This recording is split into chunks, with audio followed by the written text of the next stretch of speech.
We don't want sectarian conflict. We don't want medieval ideas returned to us in a new garb. We don't want it. Douglas Murray, we are back with part 2 of our conversation in honor of the launch of your new book on democracies and death cults, Israel and the Future of Civilization.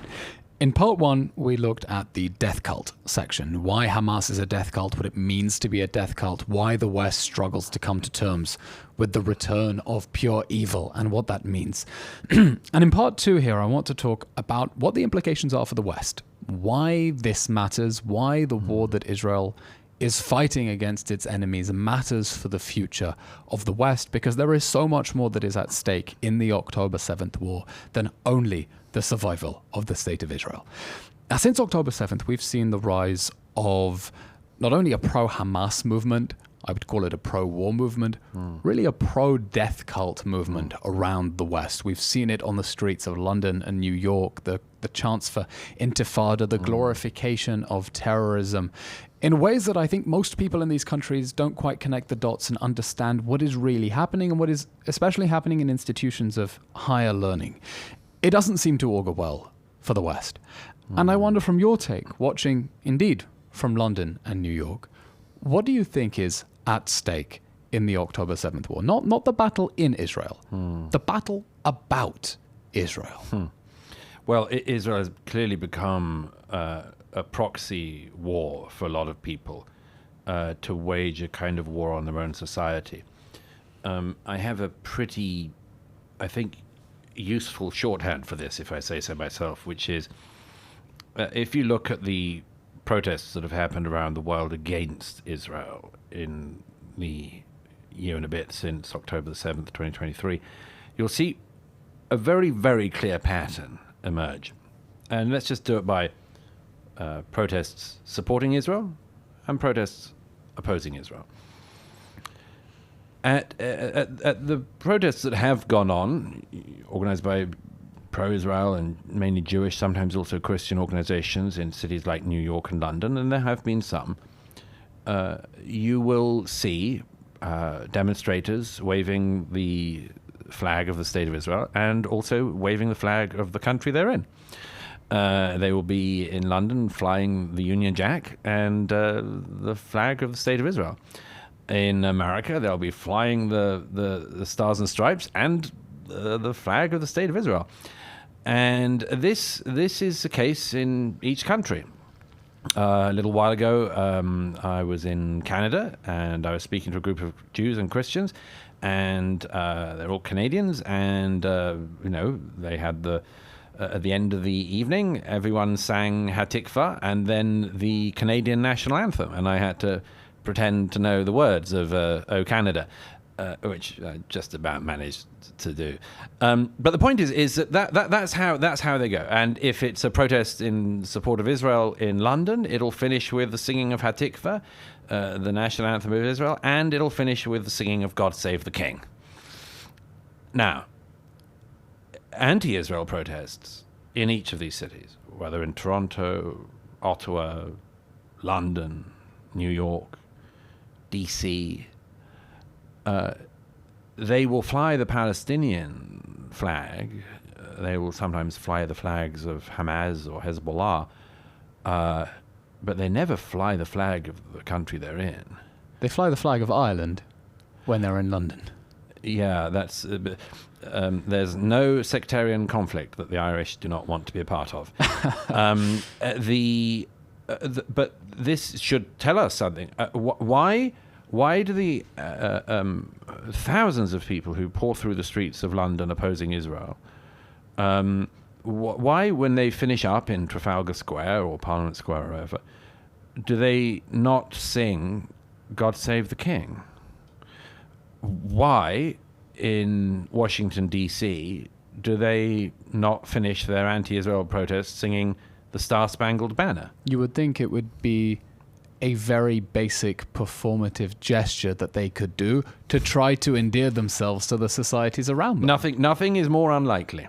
Nothing is more unlikely. Why indeed then? I was in D.C. when the Israeli Prime Minister Benjamin Netanyahu gave his speech to Congress, and The crowds outside proved much better than anything he could say what he was saying, which is that the anti-Netanyahu, anti-Israel protesters in Washington, D.C. that day tore down the Stars and Stripes, tore down the American flag, and burned it on the streets of D.C.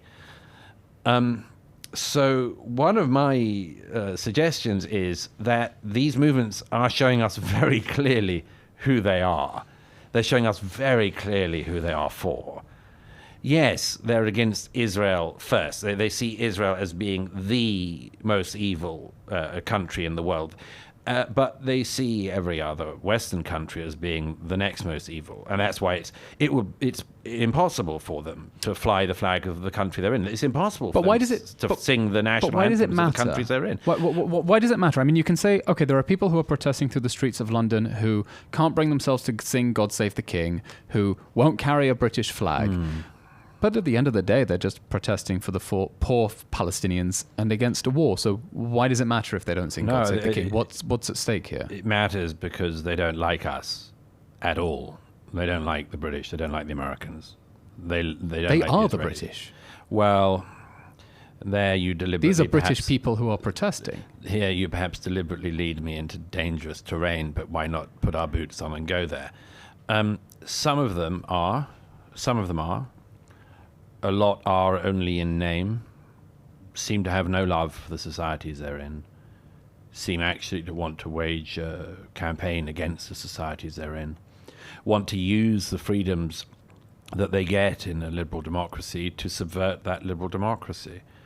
And this is a big challenge, and it's evidently the case that, I mean, and again, this is very dangerous terrain, but we should go there.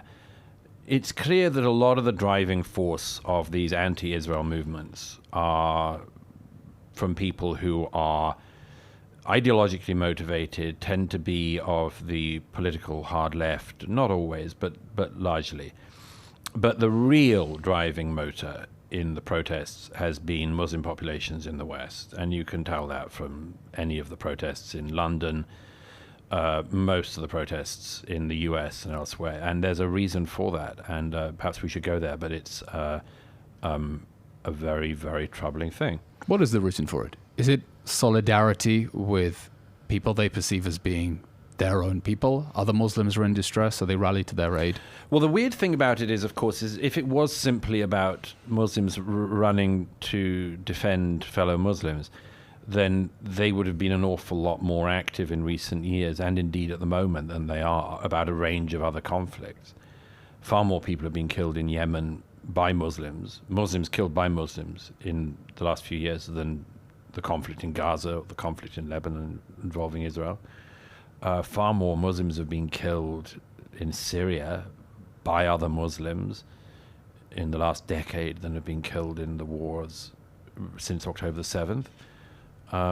If it was simply a matter of defending other Muslims, that would be a sectarian issue that could be troubling, but also would be understandable. But it's clearly not that. There are crickets whenever Muslims are persecuted or killed or involved in a war involving any country other than Israel. There is a very specific sore toe, to put it mildly, in the Muslim world about the Jewish state fighting. And I believe, and I go into this a bit in the book, I believe there are a couple of reasons for this. One is a very deep theological battle, which is way deeper than I think most people realize, which is that the Jewish state and the survival of the Jewish state and the right of the Jewish state to defend itself hurts the self-esteem of a lot of the Muslim world. It hurts their self-esteem for reasons that most people have forgotten about, but I don't think the Muslim world has, which is that the Jews were invited to Islam by the inventor of Islam, Muhammad, and rejected the invitation. And since what Muhammad did was to claim to have the final revelation of God to man, the Jews and others should have realized their error in not accepting the invitation of Muhammad to Islam. And at the very least, the Jews should not be doing well. And in fact, the non-Muslim world in general shouldn't be doing well. Because if you have the final revelation from God, it ought to give you an advantage, a demonstrable advantage. And Bernard Lewis and others have said this before me, but I think it requires restating. If you believe you have the final revelation from God, and your societies are not good, and your standard of living is not good, and the opportunities for your young men and women to improve their lives are not good, that's bad in itself. But if you look nearby, next door, to another country in the same region with actually fewer of the natural resources and much more, that's doing well economically, socially, societally, this is a deep affront, because that affront is, why are they succeeding where we are not? When Sure. we are the ones, the Muslim world, who have the revelation. We are the ones who God spoke to last. And I can see how that can motivate radical Islam in the Middle East.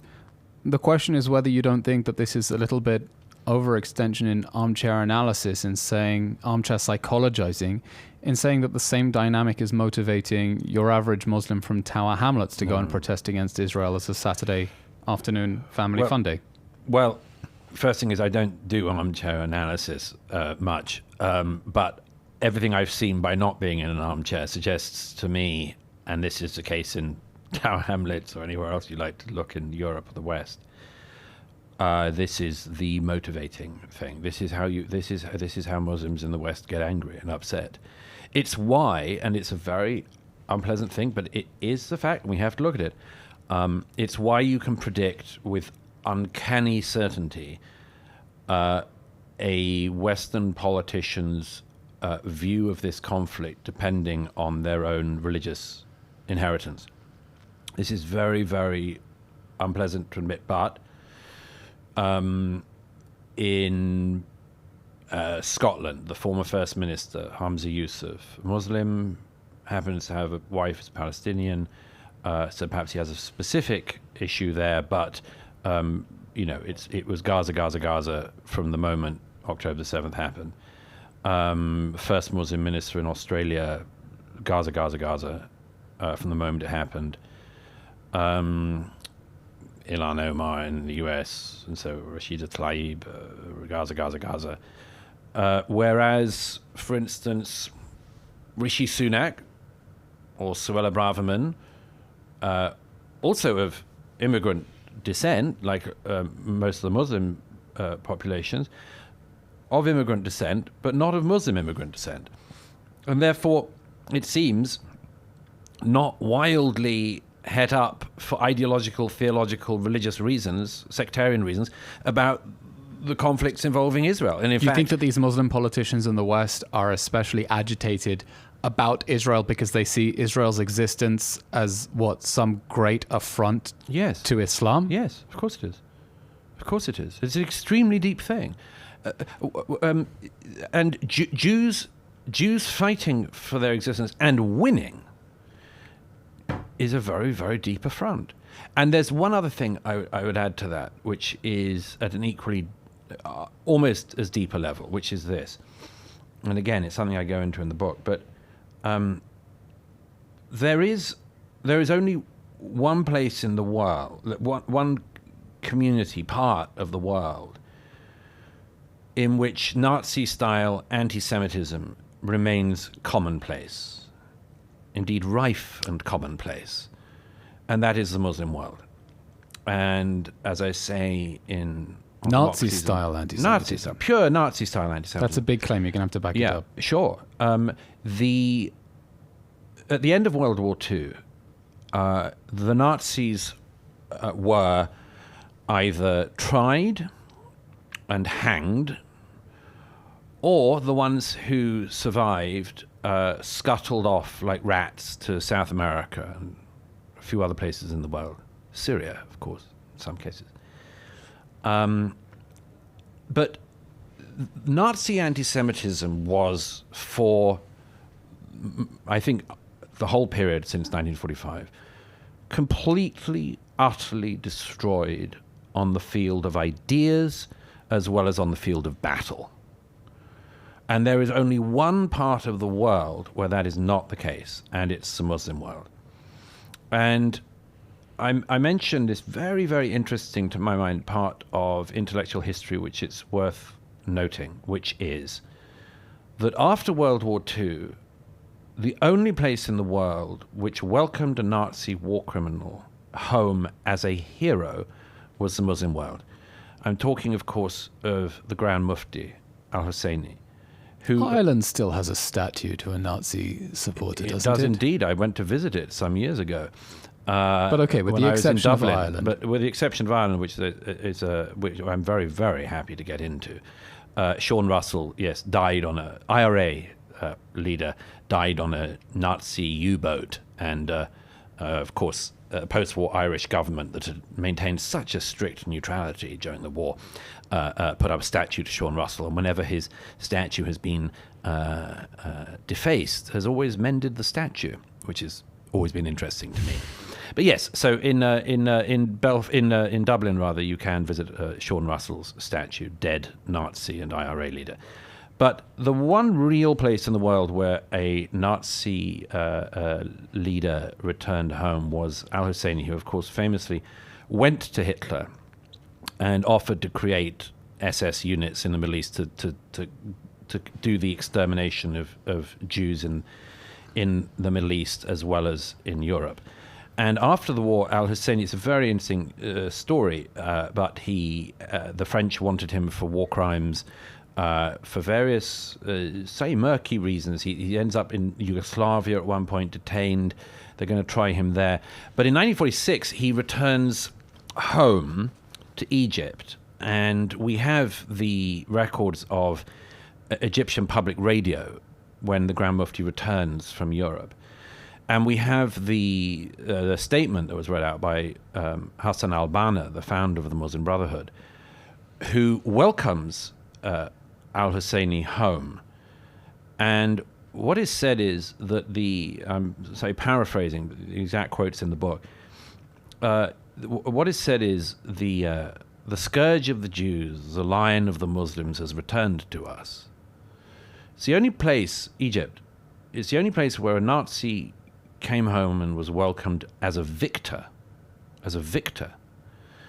And my belief is that, and my observation of my eyes in many parts of the Muslim world, in Egypt, in the Middle East, is that it's the one bit of the world where Nazi anti-Semitism and Nazi texts are mainstream. Whether it's a Cairo railway station or a home in Gaza, it's the only part of the world where you will find copies of Mein Kampf being read and sold not for scholarly or historical interest, but as a how-to manual. Why is it that so many of the soldiers of the IDF who've been going house to house in Gaza in the last year and a half have been finding, just in house after house, and always, they say, with a marked radicalization since 2014 for the ones who are involved in that conflict as well? Why do they keep finding Mein Kampf? Why do they keep finding the Protocols of the Learned Elders of Zion and other just anti-Semitic Nazi filth? Why is it so commonplace? And the reason is it was not stamped out in the Muslim world. It was not stamped out. It was not defeated in the Muslim world. Nazi-style anti-Semitism was not defeated in the Muslim world in 1945. It has rampaged since. And to quote Mehdi Hassan, our mutual friend, who in a rare moment of honesty in about 2013 wrote a piece about this in the New Statesman, he said, every Muslim reading this will know what I'm talking about when I say, he said, that anti-Semitism is our, quote, dirty little secret. He said, every Muslim reading this in Britain or the West will know what I mean, he said. He said, this is Mehdi Hassan, not me. He said, every Muslim reading this will know that the dinner with the family and the friends, it'll turn on. Somebody will have a thing about how the Jews, weren't in the Twin Towers on 9/11. Somebody will do the thing about, the other anti-Semitic conspiracy theories. It's there. He described it among Muslim communities in the West as, quote, rife and commonplace. Now, a rare moment of honesty, indeed. A rare moment of honesty. I don't know how he managed it. But this, if this was any other community, if we discovered that there was a political sect, and there could be in the future, there could be such a sect in the future, or group, or political gathering, as there has been in the past. But if there was a political or religious sect in which Nazi-style anti-Semitism was rife and commonplace, I believe we would want to root that out. We would want to challenge it. We would want to confront it. We would want to solve it. We would want to redress that problem. But going back to that thing that Ruth Wise said, not many people seem to want to do that job.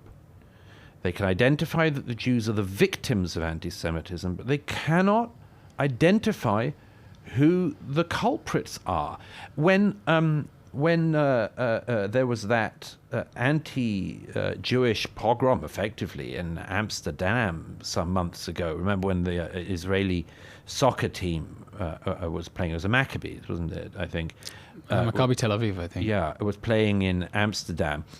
And it seemed that local Uber drivers, which is interesting, were communicating with each other and then ended up sort of, helping to pile on and get people to pile on to these Israelis who were in town and beat them up and chase them through the streets. It was a premeditated lynch. It was a premeditated lynch, right.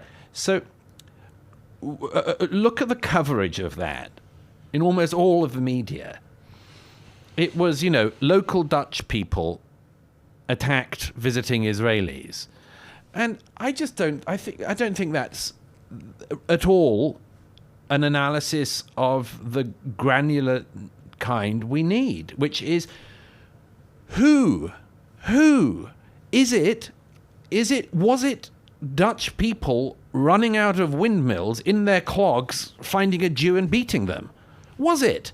Because if it is, then the Dutch people have to address that and say, how the hell in the 2020s is the Dutch population so incredibly forgetting of the worst times in Dutch history?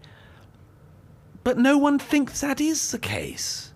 But these are Dutch now. Yeah, well, some of them will be, some of them won't be, but this is why I say this is a question which is so hard for the West to address, because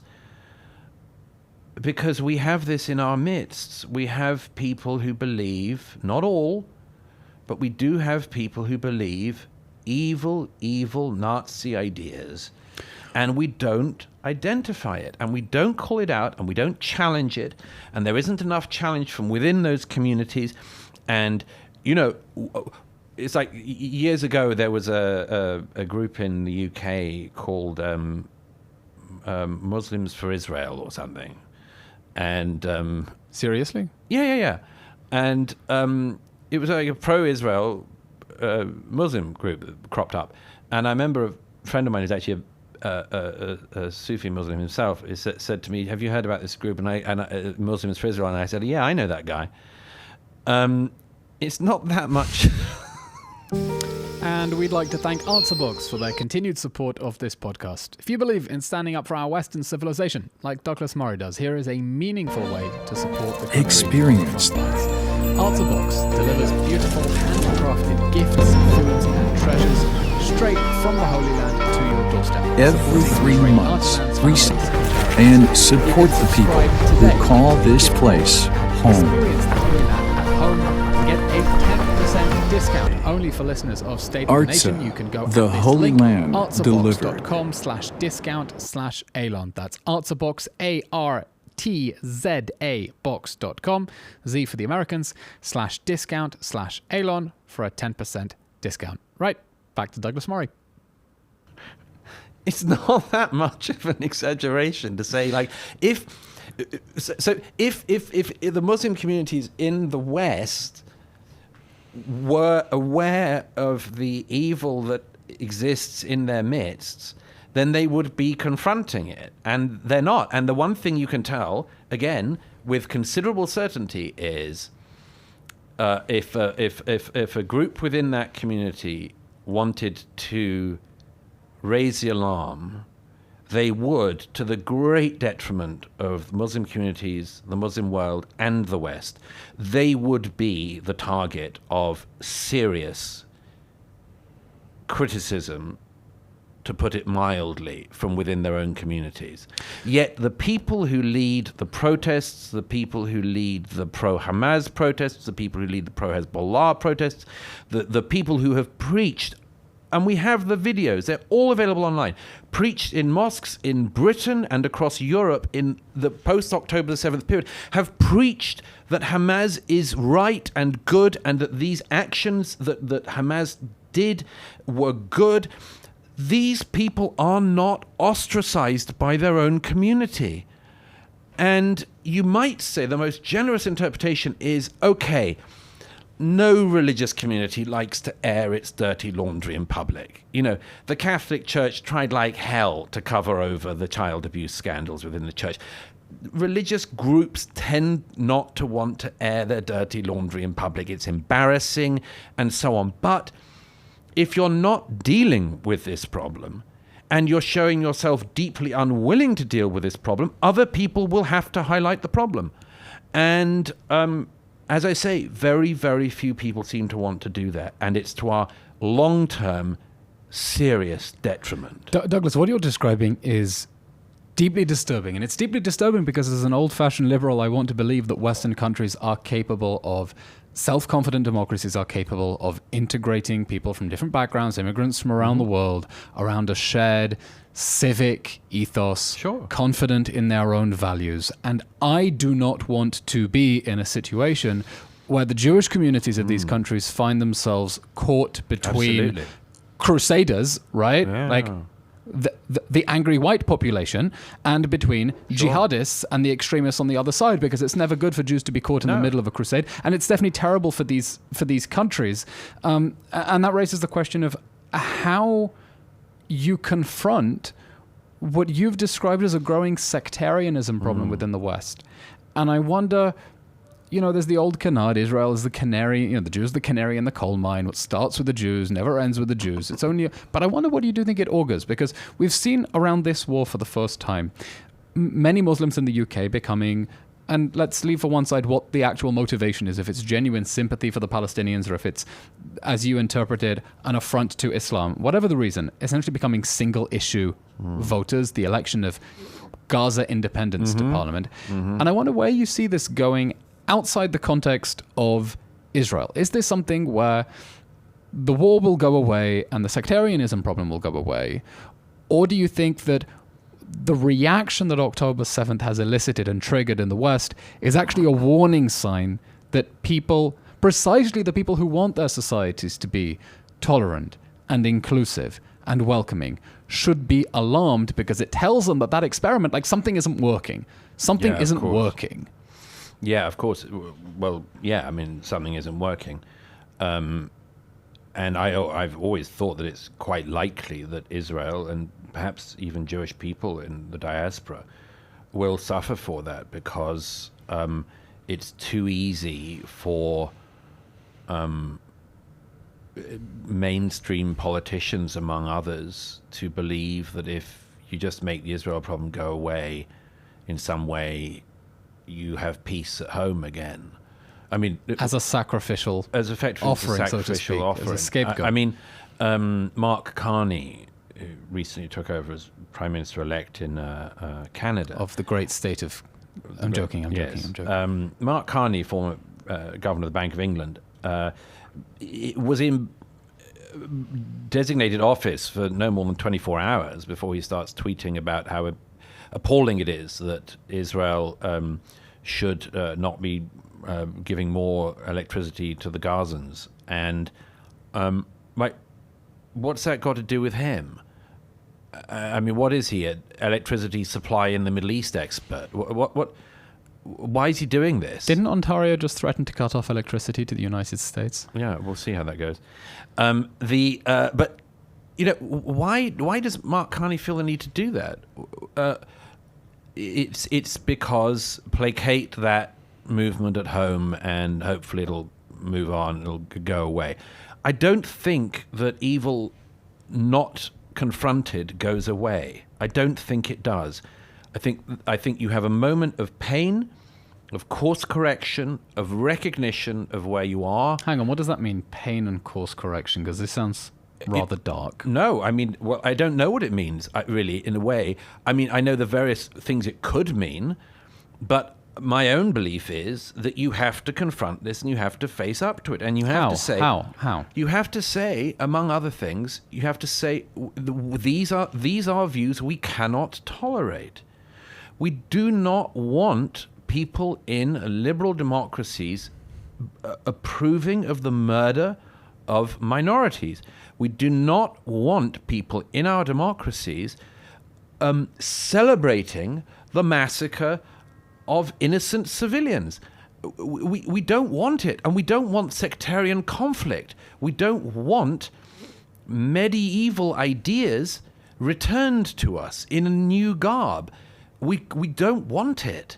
Now, as I say, and I've said this for many years, the problem of liberal democracies and the problem that self-described nostalgic liberals like yourself have is there anything that we can do? Is there any moment in a liberal democracy where we can say that doesn't work for us? I would say obviously yes. I don't think that having death cult supporters among us is good for us. I don't want it. I think it's very unwise to coax it and to stroke it and to appease it. I think that is the moment where liberal democracies should be able to find some civic courage and some backbone. And, I think that can be done. I've always thought that can be done. But it has to be done by mainstream figures calling this out and saying, if you support death cults, there are countries in the world you can live in. But this should not be the one that you should try to work in and further your aims in, because this doesn't work for us. Douglas, I also want to believe that liberal democracies are capable of integrating minorities, rallying around a sense of civic pride. Problem is, of course, that a lot of the sympathy for the anti-Israel side and all the problems that are manifest therein are coming from the elite institutions. They're coming from the universities, coming from sections of the media. I mean, this brings me on to what I wanted to discuss about the Hamas hostage parades, the spectacles that Hamas organized, in particular the grotesque dead baby parades, where they invited people in Gaza as if it were a family fun day to watch the coffins of Kfir and Ariel Bibas, together with Oded Lifshitz, a murdered peace activist, another woman we thought was Shiri Bibas until we opened the coffin and found they'd sent some random corpse instead of this hostage they had murdered after the October 7th massacre. And this was a stage-managed spectacle that made many people ask, who is the intended audience? Is Hamas putting on these hostage parades as medieval entertainment for the people of Gaza? Is the intended audience the Israeli public, whom Hamas is trying to psychologically terrorize? Is the audience European and Western governments who are supposed to be shocked into understanding that Hamas is still the government of Gaza, is determined to continue, and that it is steadfast, to use the word the Palestinians like? I think there's another audience. We've seen in the West the rise of what I call jihadi chic.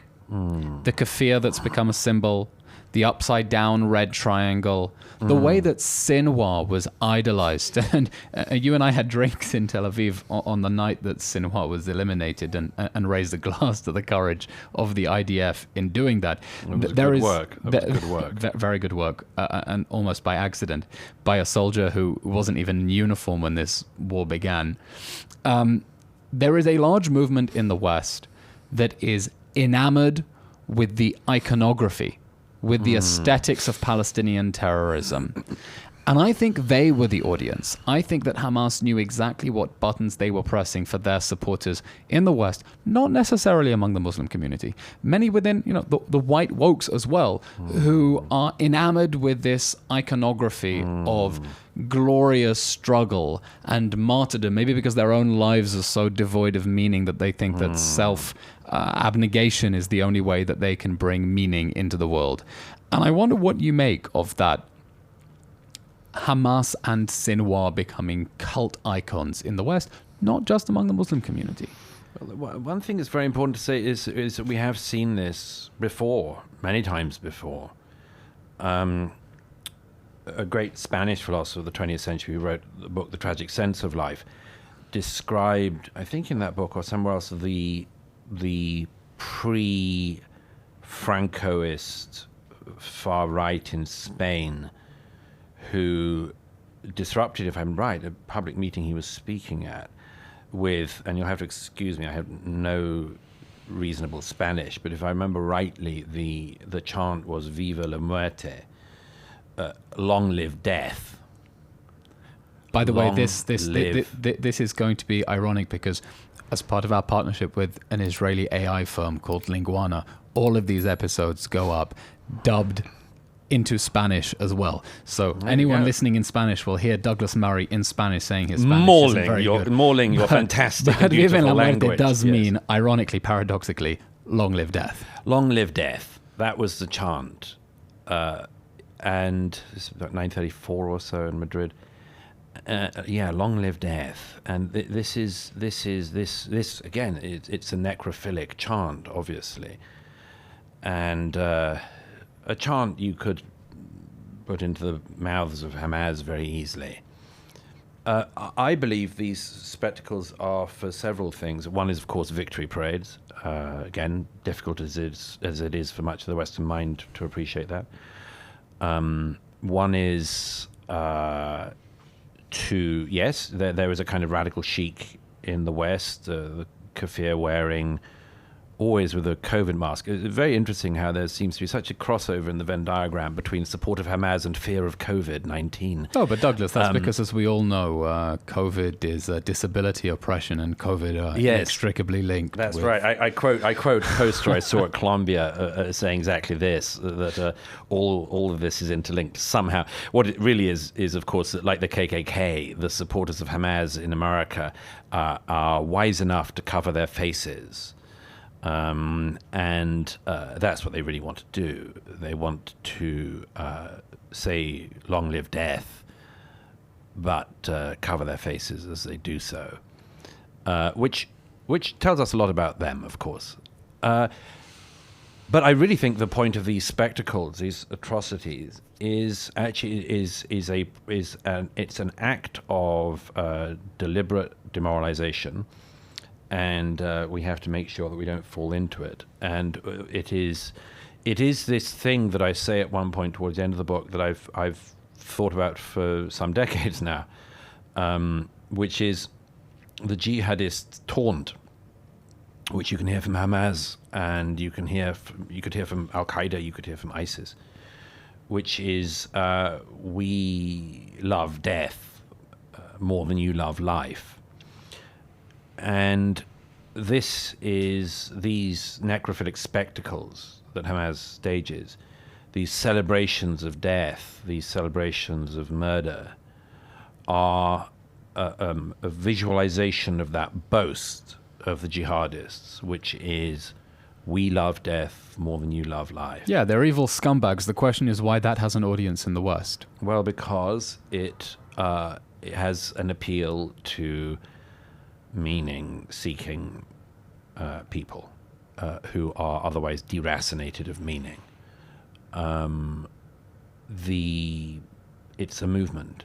It's a movement like the Franquists were a movement. It's a movement like any number of death cults throughout history have been a movement, because it says, join us and you will find this purpose. And not only this purpose, but you'll be part of a movement that has such extraordinary self-belief that it can even do the most grotesque things and still get loyalty. Douglas, what went wrong that Western societies should produce people who think they can only achieve meaning through the idealization of jihad? Look, you discuss in the book your new book on democracies and death cults, the nature of the Israeli social contract.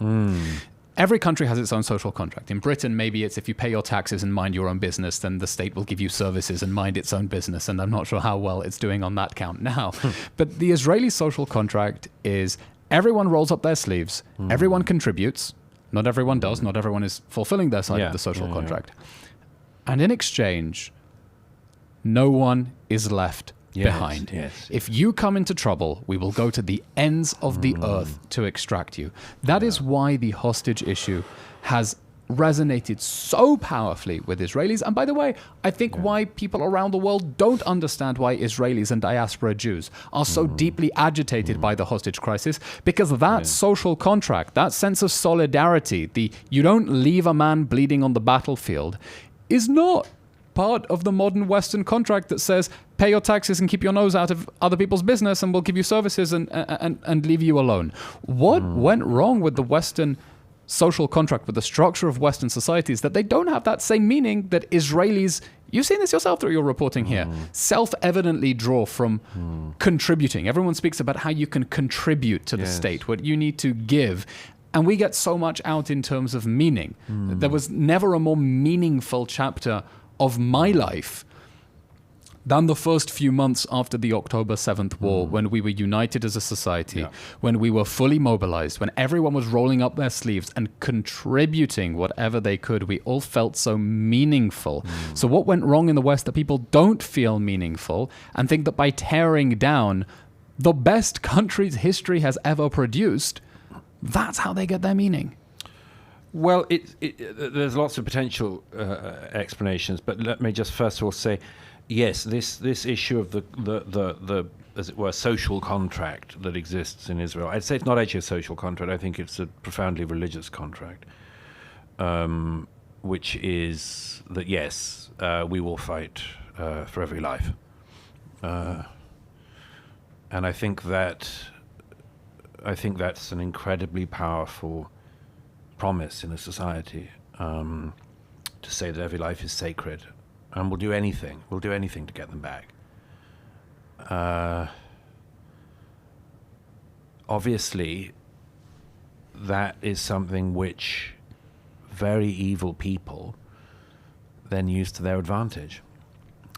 They know that if they take a 19-year-old from the Gaza border, they will be able to hold him in dungeons for years, and some years later extract 1,000 murderers for that person. Another society would not be vulnerable in that way. I don't believe that if the Chinese Communist Party, if one of their citizens was abducted, would fight like anything to get them back. I don't know. I don't think so. I certainly don't think they'd fight as hard as the Israelis fight for their people to be returned home. And I know that the Chinese Communist Party would not hand over 1,000 convicted murderers and bomb makers and so on for that person. But this is to do with a very, very deep and important thing in the ethos of the Jewish people, not just the ethos of Israel. And of course, it's one of the abiding foundations, not just of Israel and of Judaism, but of the Western tradition, the Western faiths, and which is the sanctity of the individual.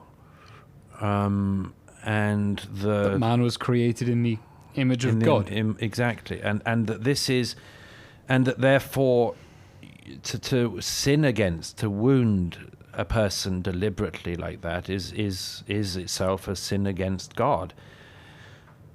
This is the terrible. I mean, when your enemies, it's Sun Tzu, isn't it, who says, if you understand yourself and do not understand your enemy, you will lose many battles. And it does it in various ways. But if you understand yourself and you understand your enemy, you will win many battles. The death cults believe they can win against Israel. And I quote in the book, I quote Sinwar in prison saying as much before October the 7th, that Sinwar spent his time in prison after murdering Palestinians, by the way, what he was in prison for. The butcher of Khan Yunis. Yeah. Sinwar in prison studied the Israelis. He studied the Israeli psyche, and he knew this virtue of Israeli society. This is our virtue. Weak spot. Yes, and then he sees that this is the weak spot. They care. He said at one point, nothing is better news for a Palestinian in an Israeli prison than the news that an Israeli has been taken hostage. This, he said, this is what Sinwar himself said. This is the moment when you've got a lifeline out. So they know that. He knew that. Hamas and the others, they know that. And so the challenge is, how do we make sure in the West, not just in Israel, these virtues, and they are profound virtues, are not used to subvert us? And this, obviously, in Israel is that it's most painful with the hostage situation, because everybody knows in Israel why they're holding them. Everybody knows, we all know, that Hamas's lifeline is there as long as they're holding dead Jews or living Jews. And we have to understand them like they understand us. But the crucial one is, and one of the things that I sort of end up with in the book is asking this question about how we answer these necrophilic death cults, how we answer them. What do we say in front of the people who would chant "Long live death"? What do we say to the people who say and taunt us with this thing that we love death more than you love life? What do we say to them? And I try to finish the book by saying what I think my answer is to that. Spoiler alert, what is your answer? It's complicated and simple, which is there's nothing wrong. Nothing wrong with loving life this much. It's our great virtue, and we don't have to have it used against us.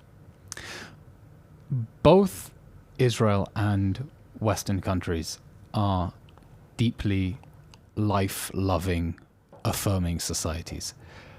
But I grapple with the question of why people in the West really struggle to understand Israel's predicament.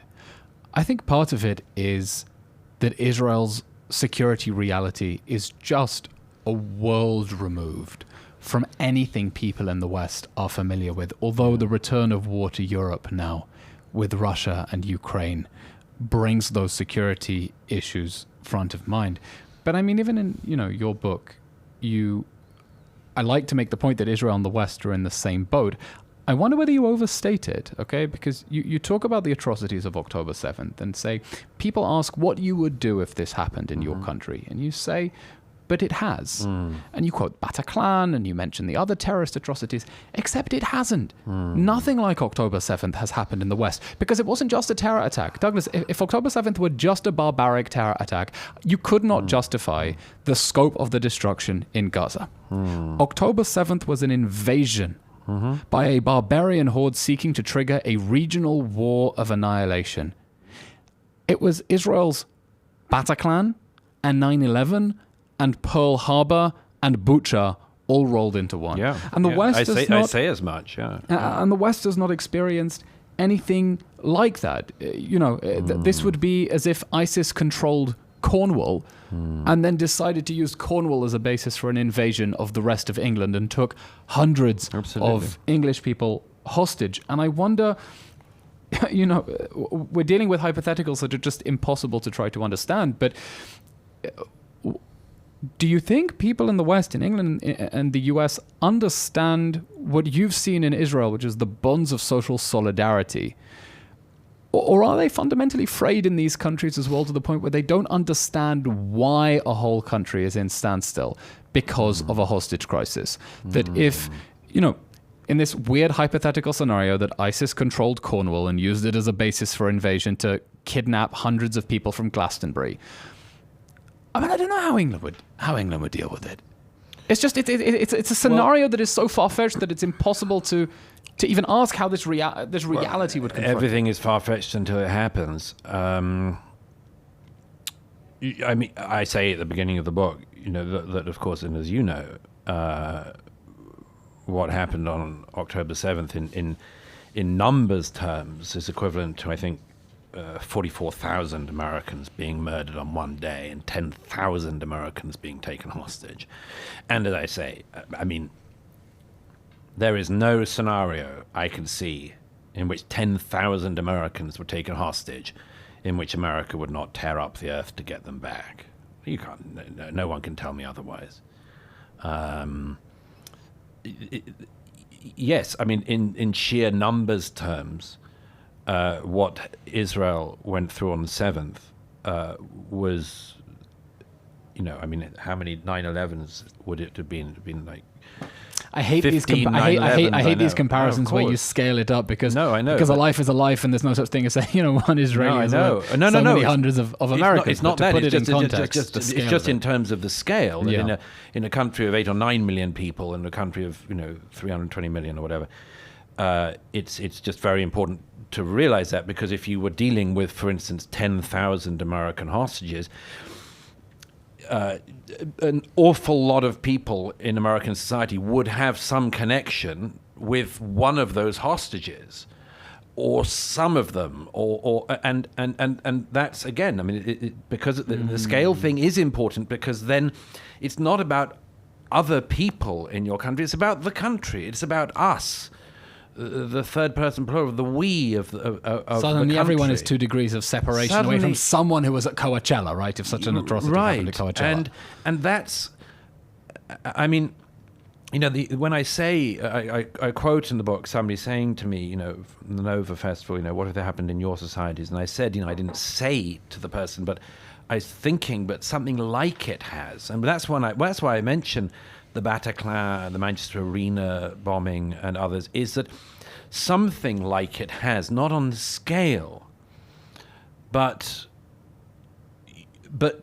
we have had glimpses of the reality that Israel saw on October the 7th. We've had glimpses of it, but we've been fortunate enough to be able to push it aside. For now. That's a fascinating thought, because my impression throughout the war has been this has obviously created a huge political headache for the West, for the demographic and social reasons that you discussed. And therefore there is a desire for this war to simply go away. Just make it disappear. We know that if you freeze it in place, with the aggressors still promising to do October 7th again and again, we're only starting the clock ticking to next time. But it's interesting because now you're saying, well, the West has had a glimpse of these kinds of atrocities, and they sort of were able to push it away. Because yes, there was the war against ISIS. There was the war against ISIS when over 70 nations came together in order to bomb the hell out of ISIS in Syria and Iraq. And I don't agree with people who say Hamas can't be defeated. Look, ISIS isn't defeated. ISIS has been reduced to a terrorist group that is plotting attacks on concerts in Austria. It doesn't control territory the size of Austria. Now, of course, when ISIS was destroyed, no one insisted that civilians were not allowed to leave Raqqa or Mosul, and that civilians must be protected as ISIS is burned to the ground. There were no demands for UN food trucks to go into the middle of Raqqa and Mosul. And so Israel is told, well, you want to defeat Hamas. The rules of the game are civilians have to remain exactly where they are, sitting on top of Hamas facilities, and there's nothing you can do to move them. That itself was rigged against Israel. But I digress. They were able to attack ISIS and remove it from its territorial position in Syria and Iraq. But the other attacks were almost treated as blips, as if there were these freak moments, and you write in the book about how the response to the horrific Manchester Arena bombing at an Ariana Grande concert was to have an outdoor public concert singing Don't Look Back in anger, as if blowing up little girls at a pop concert isn't something you should be angry at. And that's a natural human emotion.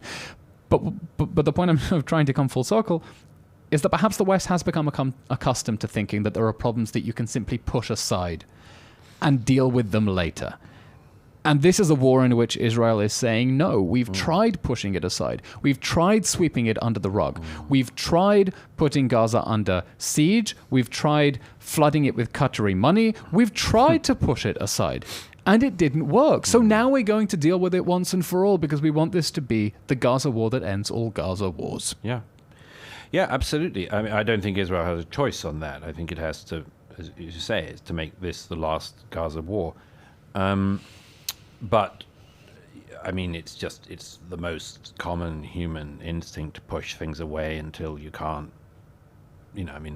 most prevarication that people suffer from, they prevaricate until they can't anymore. You push off chores until you can't push them off anymore. It's just absolutely human nature, let alone when it's something really unpleasant you have to deal with. And but, perhaps... No, go on. Well, by the way, I mean... Just one other thing I wanted to say about that, because you mentioned the Manchester Arena.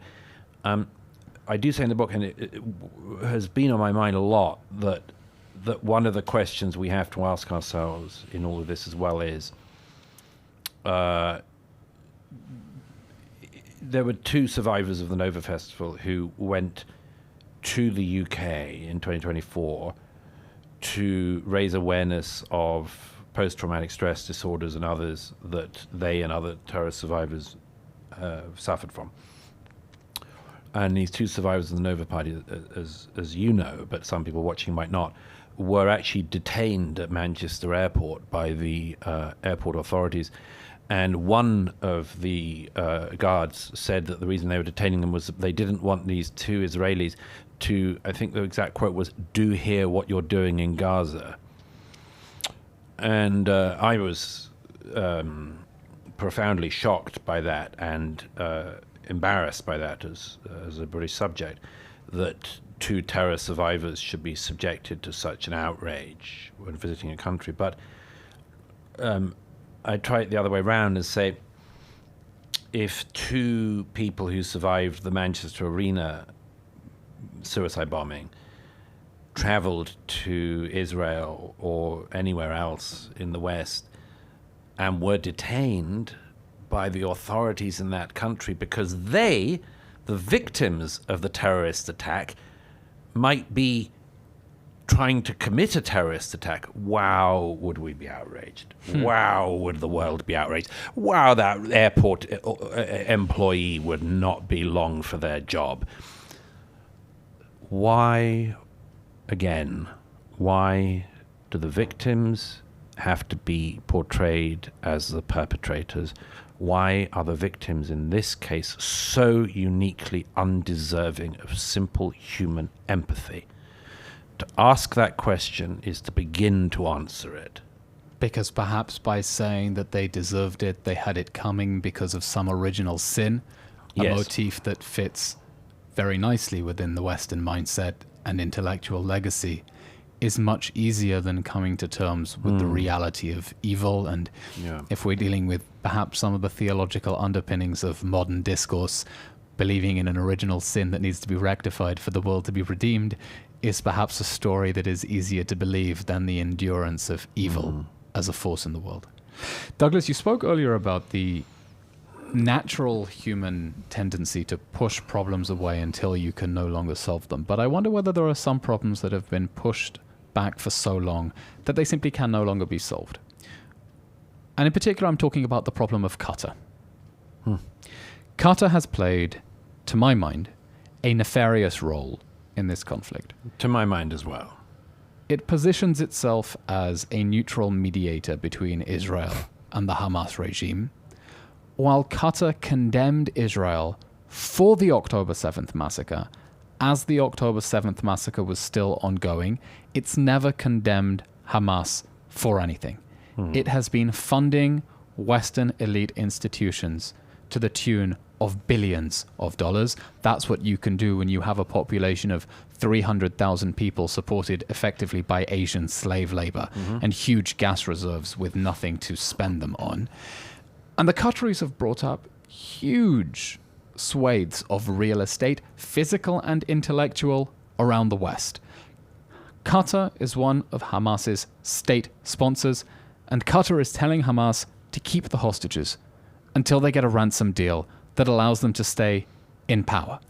Now, it was Mandy Damari, the mother of the last British hostage, Emily Damari, thank God, has already been released in the ransom, who went to Britain at the end of November, I think it was.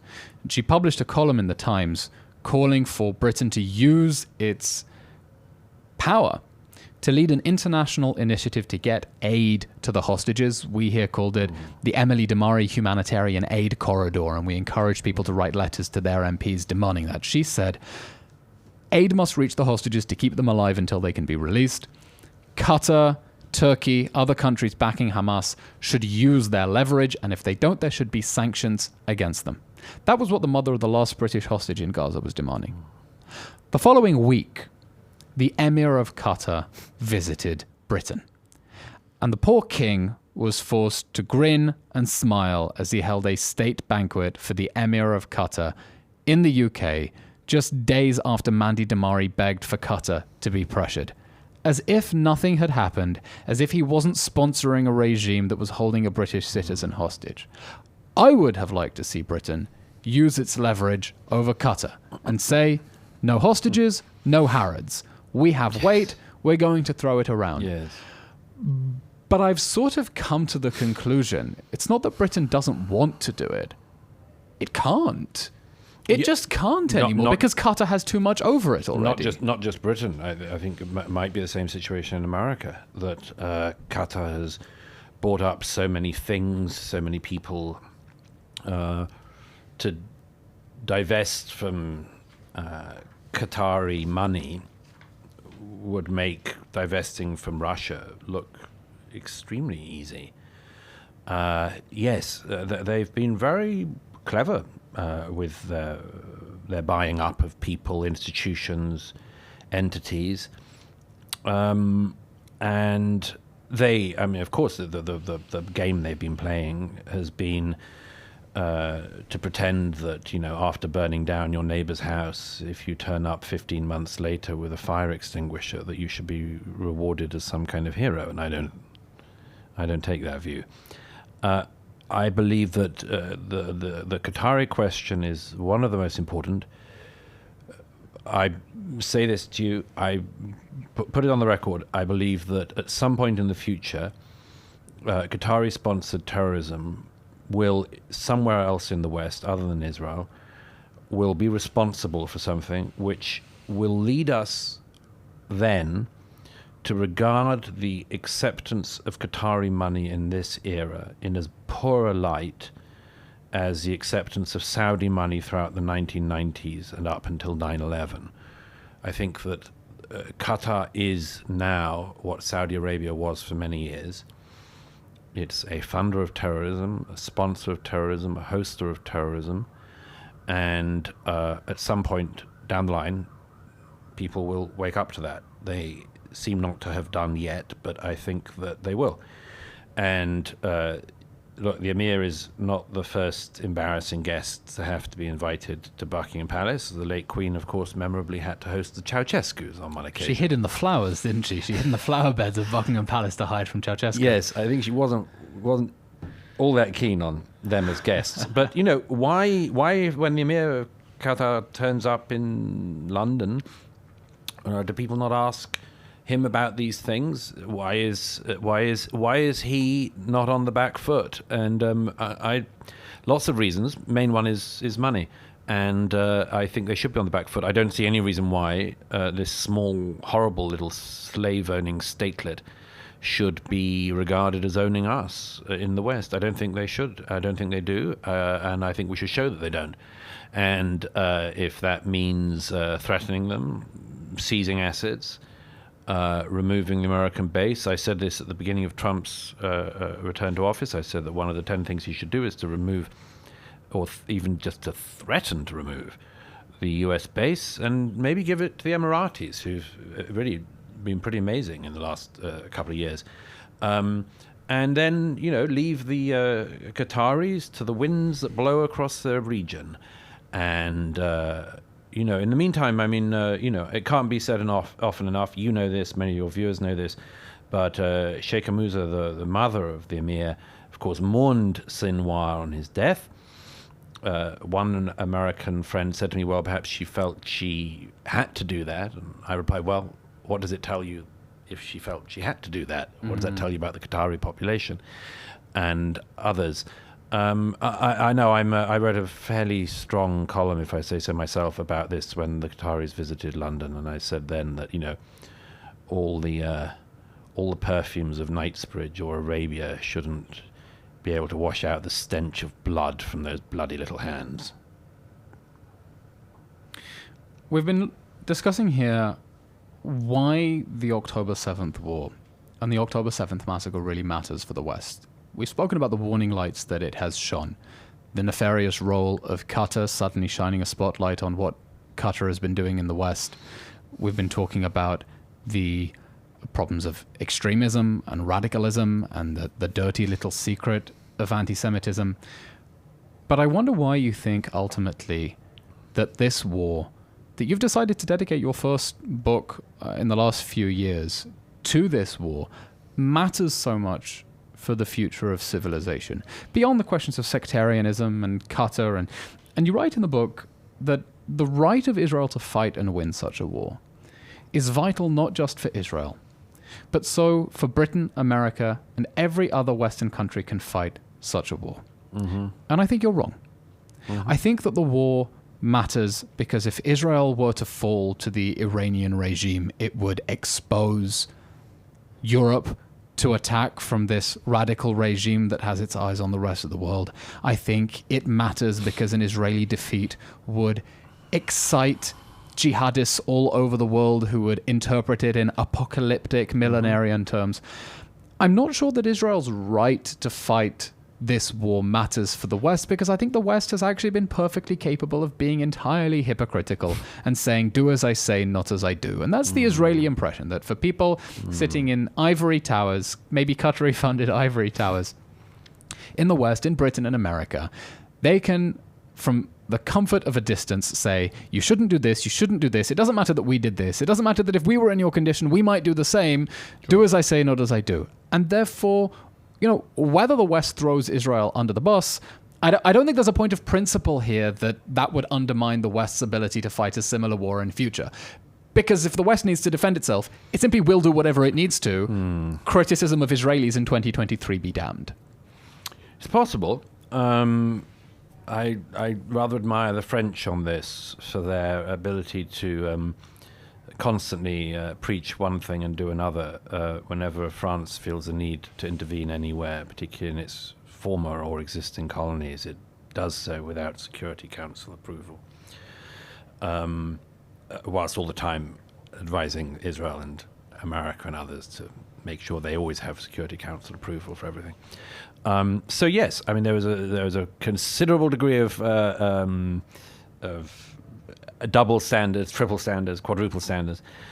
I simply say what I mean by that when I say it is that the bit you quoted was that I believe that if things are going the way I think they are going, then it is imperative that the West realizes there's a lot to learn from Israel, because we could all be yet in a similar situation. And I pray God that's not the case, but it could well be the case. particularly if we don't face up to some of the problems that I address in this book.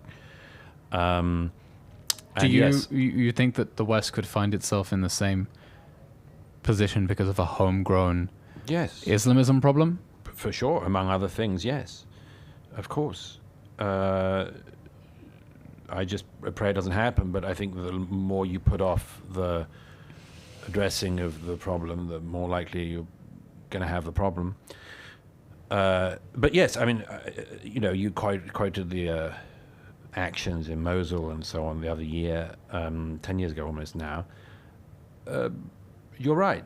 I mean, I'd like to think that if Britain or France or America faced an enemy that was trying to wipe it out, like Israel's enemies we now know were trying to do on the 7th, not just from the south, but simultaneously they hoped from the north. Right, it's shocking to think that October 7th was meant to be so much more destructive than it was. Yes, and if that had have happened, a pincer movement between Hamas from the south and Hezbollah from the north. It would have been apocalyptic. Unimaginable. But I just think that, if other countries in the West faced something similar, I'd like to think that we would be able to rouse ourselves. I'd like to think we'd be able to do whatever was necessary to defend our people. And I think that is possible. I think that a very unwise thing for the West to do is to use Israel as this scapegoat, as a whipping boy for to put off problems that we need to address ourselves. I think that we should see Israel, as you say, as a warning and an inspiration. A warning of what is possible and an inspiration of what we might do ourselves if faced with such a time of trial. And that is, to my mind, one of the most important things I've learned in the last year and a half, is that even in the most injudicious times, even at times when you think, and older generations think, the young have become weak and so on, you can still stand up when you're called. And I think that the younger generation in Israel and others in this country have done that and have been remarkable. And I think that they should be seen as an inspiration to their counterparts in the rest of the West. And as I think I say at one point in the book, it's that sort of internet meme, with a Western man. You have a couple of choices in the road in front of you. To put it at its simplest, down one road, you get to venerate death cults. You get to venerate people like Sinwar, Nasrallah, and Haniya, and so on. And down the other is the path of heroism. And you should take the heroic path, as so many Israelis have. You quote in the book an entertaining exchange over a Shabbat dinner with a 19-year-old girl. You ask her, what do you do? And she says, I'm an intelligence expert on Yemen. And I think that's also not a bad path for Western man. But Douglas, this problem is not actually as hypothetical as we would like to think, and perhaps not so far-fetched, because war has returned to Europe.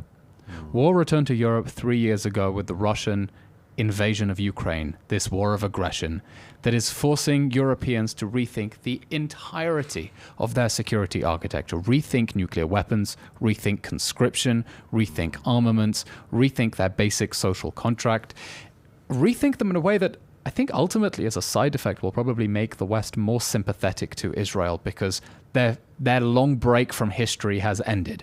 The ability to nurture generous welfare states under the umbrella of American security protection, and then to sneer at the Israelis who have to make difficult decisions about life and death. That's over, because Europeans are having a very rude awakening back to history. And I wonder, from your coverage of Ukraine and sort of flitting between Ukraine, Israel, back in the safety of the West, Ukraine, Israel, back in the safety of the West, how you think that discourse about security, about civic responsibility, about survival, about war is changing. What's shifting in the zeitgeist? Only one thing is the the closer your country is to Ukraine, the more you feel it in Europe. I just returned from Ukraine a few days ago, and the Baltic states, Poland and others, are suitably worried and are increasing their defense spending as a result. The more west you go away from there, the more lax populations, governments are. But even Britain is now slashing its international aid budget in order to fund defense. By the way, if Britain ends up taking money away from UNRWA in order to put it in the army, I think it would be the best. That would be fantastic. It would be the best possible very twist. Very good. That's a win-win. I think that probably, this is just a hunch, but I don't actually think that the peoples of Europe, the further west you go, are actually much aware of any of this and will live in a state of denial for as long as possible. Everything in history suggests, again, you put off realizing things until the last moment. If European leaders mean what they say, then they shouldn't be piddling around with 0.25% increases in defense spending. They would be spending at significantly higher levels. As I say, it's just always historically the question. We look back and we say, why did they not see that coming? Why did they not prepare? Why did they not? And it's just always the same thing, which is that human beings don't until they have to. And it's probably the same. And if Europe can avoid and America can avoid ever having to stare into the face of evil and into the face of war again, then good for them. If they can't, they will have to draw on what reserves they have. But I just say those reserves are not just financial, they're not just military, they're moral. The question is what moral reserves you draw on, what you are fighting for, not just fighting against. That is one of the lessons that this country has learned, and I think has taught much of the rest of the world. It's not just about what happens when the time of trial occurs, it's about what people you've been preparing for that moment of trial. Douglas, let me flip the question that you just posed back at you. You said that throughout history, people are always late to make difficult realizations. It's only at the moment of truth, and then you wonder in hindsight, why didn't they see it? Why couldn't they see this coming? October 7th has changed everything. For us in Israel, for us personally, for our region. We've all been on an intellectual journey in which we've been reevaluating what we got wrong, our basic assumptions about the region, about our enemies, about ourselves, about everything. And I wonder, what do you think you didn't realize until it was too late? What do you see now, staring into the heart of darkness, as a social critic of this region, of the West? What do you see now that maybe you didn't see before October 7th, that gave you a slap in the face, and now you see it that it's too late, and maybe you wish you'd shone a spotlight on it 5 or 10 years ago? I wish I had an answer for that question. I suppose there's plenty of things like all of us I don't see coming, but I don't know. I think I've used my time well. I think I've tried to use my voice as well as I can to warn and to prepare and also to encourage where I can.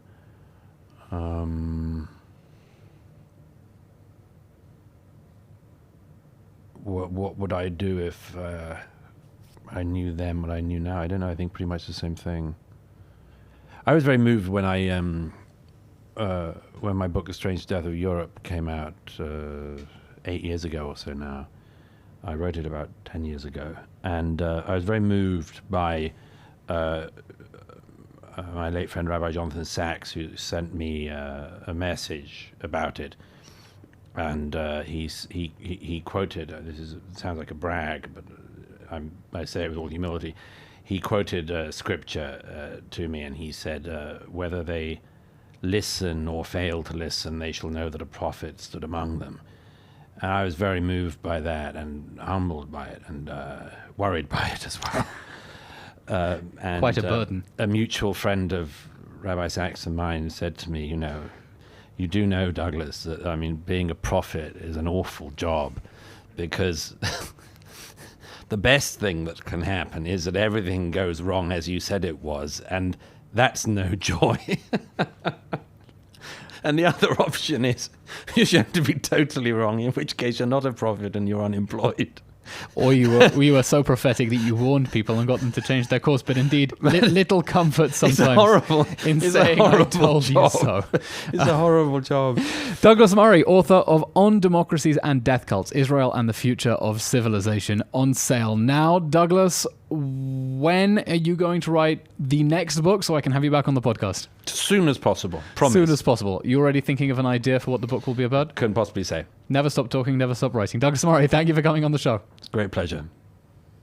And that brings us to the end of this blockbuster double episode of State of a Nation with Douglas Murray, author of On Democracies and Death Cults, Israel and the Future of Civilization. Out now. I do encourage you to buy it. I read it, of course, in preparation for these episodes, and it was a fascinating read. Good to be able to unpack it with Douglas Murray in our studio at Mindspace LaGuardia, Tel Aviv. As always, if you enjoy these episodes, and I hope you do if you've reached the end of 2 back-to-back episodes, please subscribe on YouTube, Spotify, Apple Podcasts, wherever you get your podcasts. Give us a like on social media and share the link with friends you think will be enlightened and entertained to learn more with us beyond the headlines and between the lines. I'm Elon Levy, and thanks for joining us.